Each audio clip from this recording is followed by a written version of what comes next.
Hi అండి, నేను doctor Harika Matti, consultant and fertility specialist, Oasis fertility, Suryaraopeta, Vijayawada. ఈరోజు మనం మాట్లాడుకోబోయే టాపిక్ న్యాచురల్గా ప్రెగ్నెన్సీ ఛాన్సెస్ని పెంచుకోవడం ఎలా. దీంట్లో ఫస్ట్ ఇంపార్టెంట్ పాయింట్ వచ్చి ఏజ్ పెరిగే కొద్దీ అందరికీ సంతానోత్పత్తి శక్తి తగ్గుతుంది. ఇది ఎక్కువగా ఆడవారిలో చాలా ఇంపార్టెంట్. ఎందుకంటే వాళ్ళకి 35 ఇయర్స్ ఏజ్ దాటాక ఎగ్ రిజర్వ్ అంటే ఎగ్ నెంబర్ తగ్గుతుంది. అలానే ఏజ్ పెరిగే కొద్దీ ఎగ్ క్వాలిటీ కూడా తగ్గుతుంది. సో ఇలా తగ్గడం వల్ల ప్రెగ్నెన్సీ ఛాన్సెస్ చాలా తక్కువ ఉంటాయి. ఒకవేళ ప్రెగ్నెన్సీ వచ్చినా బేబీస్కి జెనెటిక్ రిస్క్ అంటే జన్యుపరమైన లోపాలు ఉండే రిస్క్ ఏజ్ అయ్యే కొద్దీ పెరుగుతూ ఉంటాయి. పర్టికులర్లీ 35 ఇయర్స్ ఆఫ్ ఏజ్ తర్వాత ఈ రిస్క్ ఎక్కువగా ఉంటుంది. సో ప్రెగ్నెన్సీ ప్లాన్ చేసుకునేటప్పుడు ఎంత ఎర్లీగా ప్లాన్ చేసుకుంటే అంత మంచిది.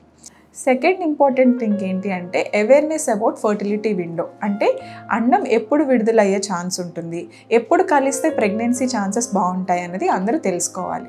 జనరల్లీ ఆడవాళ్ళలో అండం రిలీజ్ అయ్యాక అది 24 గంటల వరకు బ్రతికే ఉంటుంది. ఆ తర్వాత అది ఫర్టిలైజేషన్ కెపాసిటీ ఉండదు, అండం చనిపోతుంది. సో ఎగ్ రిలీజ్ అయిన తర్వాత 24 అవర్స్ వరకు మాత్రం ఫర్టిలిటీ కెపాసిటీ చాలా ఎక్కువ ఉంటుంది. అదేవిధంగా ఆడవారి యోనిలో ఉన్న స్పర్మ్ మినిమం 3 days వరకు లైవ్గా ఉంటుంది, ఒక్కొక్కసారి 5 రోజుల వరకు కూడా ఉంటుంది. సో ఎవరైనా ప్రెగ్నెన్సీ కోసం ట్రై చేస్తుంటే వాళ్ళకి ఏం చెప్తాము అంటే, మీరు ఎగ్ రిలీజ్ అయ్యే ముందు, ఆ తర్వాత 5 రోజుల ముందు నుంచి ఎగ్ రిలీజ్ అయిన 2 days వరకు ఫర్టిలిటీ స్పాన్ అంటే ఫర్టిలిటీ విండో అని చెప్తుంటాం. అంటే ఈ టైంలో ఫర్టిలిటీ ఛాన్సెస్ బాగుంటాయి అని. బట్ అలా అని ఆ టైంలో మాత్రమే ట్రై చేయడానికి మనకి చాలా వరకు ఎగ్ ఎప్పుడు రిలీజ్ అవుతుంది అనేది ఎవరు గెస్ చేయలేం. సో అందుకే ప్రతి ఒక్కరికి ఏం చెప్తాము అంటే, మెన్సెస్ బ్లీడింగ్ ఆగిపోయిన తర్వాత నుంచి అట్లీస్ట్ ఒక 3 to 4 times in a week మీరు భార్యాభర్తలు కలుస్తూ ఉంటే ఛాన్సెస్ ఆఫ్ ప్రెగ్నెన్సీ బాగుంటాయి అన్నమాట. సో ఈ పర్టికులర్లీ మెన్సెస్ పీరియడ్ అయిపోయిన తర్వాత ఫస్ట్ 10 days అంటే పీరియడ్ ఆగిపోయిన తర్వాత 10 daysలో ఛాన్సెస్ ఆఫ్ హ్యావింగ్ ఫర్టిలిటీ చాలా ఎక్కువ ఉంటుంది. సో కంపల్సరీ ఈ టైంలో మీరు ట్రై చేయాలి. And third most important point, diet. Fertility chances పెంచడానికి ఎలాంటి ఆహారం తీసుకోవాలి. సో ఇలా ఫస్ట్ దీంట్లో వచ్చే పాయింట్ వచ్చి విటమిన్స్ అండ్ మినరల్స్. దీన్ని మైక్రోన్యూట్రియంట్స్ అంటాం. అంటే రోజు తినే ఆహారంలో మనం విటమిన్స్ అండ్ మినరల్స్ ఉండే శాతాన్ని పెంచాలి. అంటే ఇవన్నీ ఎక్కడ దొరుకుతాయి? మేజర్గా ఫ్రూట్స్ అండ్ వెజిటబుల్స్లో. సో ప్రెగ్నెన్సీ కోసం ట్రై చేసేవాళ్ళు మేజర్గా ఏ రకమైన ఫ్రూట్ అయినా పర్లేదు, బట్ ఫ్రూట్స్ అనేవి రోజుకి 2 ఫ్రూట్స్ కానీ, లేకపోతే 2 రకాల కూరగాయలు కానీ, ఆకుకూరలు కానీ తినటం వల్ల రకరకాల విటమిన్స్ ఉంటాయి. మేజర్గా folic acid, vitamin C, vitamin E, D, B12 ఇలా చాలా రకాల విటమిన్స్ ఫర్టిలిటీని ఇంక్రీజ్ చేస్తాయి, ఫర్టిలిటీ ఛాన్సెస్ని పెంచుతాయి. సో ఇలాంటివన్నీ మనకి ఫ్రూట్స్ అండ్ వెజిటబుల్స్ నుంచి వస్తుంది. అదేవిధంగా హెల్దీ ఫ్యాట్స్లో 2 రకాలు ఉంటాయి, healthy fats, unhealthy fats. Healthy fats అనేవి హై ఫ్యాట్ డైరీలో, అంటే ఒక పాల పదార్థాల్లో ఫుల్ ఫ్యాట్ ఉన్న డైరీలో. అదేవిధంగా సీడ్స్ అంటే chia seeds, pumpkin seeds, sunflower seeds ఇలాంటి సీడ్స్లో కూడా హెల్తీ ఫ్యాట్స్ ఉంటాయి. సో ఇవన్నీ తీసుకోవడం వల్ల embryo quality, egg quality, sperm quality బాగుంటుందన్నమాట.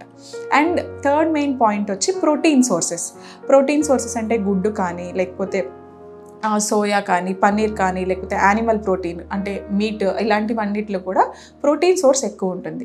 సో ప్రోటీన్ తినడం వల్ల మీకు హార్మోన్ బ్యాలెన్స్ అంటే ఇన్సులిన్ ఇలాంటివన్నీ స్పైక్ అవ్వకుండా ఉండి మీకు రిప్రొడక్టివ్ హెల్త్ అంటే ఛాన్సెస్ ఆఫ్ ప్రెగ్నెన్సీ పెరుగుతుంది.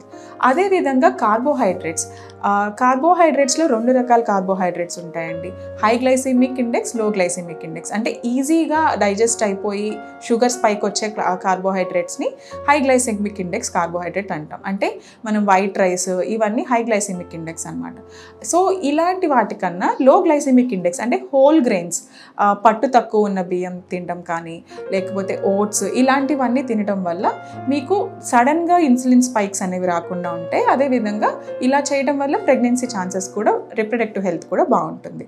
అట్ ద సేమ్ టైం వీటిలన్నిటితో పాటు ఐరన్ డెఫిషియన్సీ ఇలాంటివి ఏమన్నా లోపాలు ఉన్నా, రక్త లోపాలు ఇవన్నీ ఉన్నా కూడా అవి కూడా సరి చేసుకుంటే ప్రెగ్నెన్సీ ఛాన్సెస్ చాలా బాగుంటాయి. అండ్ ఫోర్త్ మెయిన్ పాయింట్ వచ్చి యాక్టివిటీ అంటే exercises. Generally human bodies are made to be active. మనకి మజిల్స్, కండరాలు ఇవన్నీ మనం ఉన్నాయి ఎందుకంటే యాక్టివ్గా ఉండడానికి. సో ప్రతి ఒక్కరూ రోజంతా యాక్టివ్గా ఉండాలి. At least 30 minutes a day exercises చేయాలి. ఇలా చేస్తే మీకు హార్మోన్ ఇంబ్యాలెన్సెస్ అన్నీ సెట్ అయ్యి ఛాన్సెస్ ఆఫ్ ప్రెగ్నెన్సీ కూడా ఎక్కువ ఉంటుంది. And fifth most important thing is avoiding pollutants. అంటే మీకు ఇప్పుడు జనరలీ మన చుట్టూ పొల్యూషన్, ఎయిర్ పొల్యూషన్ చూస్తుంటాం, ఇంట్లో ప్లాస్టిక్ వాడకం ఎక్కువ చేస్తుంటాము, అలానే నాన్ స్టిక్ కుక్వేర్ ఎక్కువ వాడుతుంటాము. ఇవన్నీ వాడటం వల్ల వాటిలో ఎండోక్రైన్ డిస్టర్బింగ్ కెమికల్స్ అంటే ఈడీసీస్ అనే కాంపౌండ్స్ ఉంటాయి. ఇవన్నీ ఫర్టిలిటీ మీద ఎఫెక్ట్ చూపిస్తాయి, అంటే ఎగ్ క్వాలిటీ, స్పర్మ్ క్వాలిటీని తగ్గిస్తాయి అన్నమాట. సో సాధ్యమైనంత వరకు ప్లాస్టిక్స్ని, ఇలాంటి ఎయిర్ పొల్యూషన్ని, అదేవిధంగా నాన్ స్టిక్ కుక్వేర్ని, ఇలాంటివన్నిటిని అవాయిడ్ చేయాలి. అండ్ అదర్ మెయిన్ థింగ్ ఏంటంటే smoking and alcohol. Smoking, alcohol అది మగవారిలో కానీ ఆడవారిలో కానీ ఎగ్ క్వాలిటీని, స్పర్మ్ క్వాలిటీని తగ్గిస్తుంది, ఫర్టిలిటీ ఛాన్సెస్ని కూడా తగ్గిస్తుంది. సో ప్రెగ్నెన్సీ కోసం ట్రై చేసేవాళ్ళు కంపల్సరీ స్మోకింగ్కి, ఆల్కహాల్కి దూరంగా ఉండాలి. ఈ చెప్పిన చేంజెస్ అన్నీ minimum 3 months before planning pregnancy మీరు స్టార్ట్ చేస్తే మీ egg quality and sperm quality బాగుండి chances of having natural pregnancy ఎక్కువ ఉంటాయి అన్నమాట.